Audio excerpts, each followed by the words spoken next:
ನಮಸ್ಕಾರ ಗೆಳೆಯರಿ, ನಾನು ನಿಮ್ಮ ಅನಿಲ್ ಶಾಸ್ತ್ರಿ. ಬದುಕಿನ ಗಟ್ಟಿತನ ಕೊಡುವ ವಿವೇಕಾನಂದ ಸ್ವಾನುಭಾವದ ಕತೆ. ಈ ಜಗತ್ತು ಇರುವುದು ಹೇಡಿಗಳಿಗೆಲ್ಲ, ಸೋಲು ಗೆಲುವುಗಳಿಗೆ ಅಂಜದಿರಿ. ಯುವ ಪೀಳಿಗೆಯಲ್ಲಿ ಸ್ಫೂರ್ತಿ ಗಟ್ಟಿತನವನ್ನು ತುಂಬುತ್ತಿದ್ದ ಸ್ವಾಮಿ ವಿವೇಕಾನಂದರ ಬದುಕೆ ನಿಮ್ಮೆಲ್ಲರಿಗೆ ಪ್ರೇರಣೆ. ಹೀಗೆ ಒಮ್ಮೆ ಹಿಮಾಲಯದಲ್ಲಿ ದೀರ್ಘ ಪಯಣ ಕೈಗೊಂಡಿದ್ದ ವಿವೇಕಾನಂದರು ಅಲ್ಲೇ ಸುಸ್ತಾಗಿ ನಿಂತಿದ್ದ ಒಬ್ಬ ವೃದ್ಧನನ್ನು ಕಂಡರು.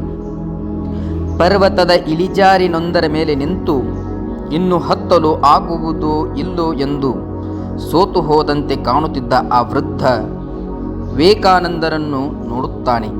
ಸ್ವಾಮೀಜಿ, ಹೇಗೆ ಈ ಅಖಂಡ ಪರ್ವತವನ್ನು ಹತ್ತುವುದು? ನನ್ನಿಂದ ಸಾಧ್ಯವೇ ಎಂದು ಸ್ವಾಮಿ ವಿವೇಕಾನಂದರಲ್ಲಿ ಕೈ ಚೆಲ್ಲಿ ಕುಳಿತು ಕೇಳುತ್ತಾನೆ.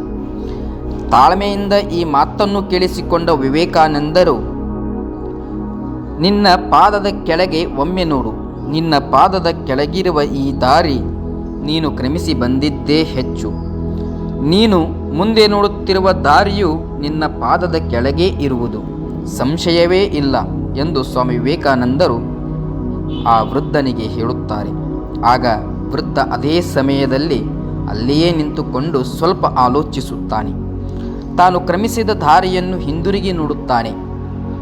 ತಲೆಯಲ್ಲಿ ಯೋಚನೆ ಮಾಡುತ್ತಾ, ನಾನು ಕ್ರಮಿಸಿರುವ ದಾರಿ ಬಂದಿದ್ದೇ ಹೆಚ್ಚು.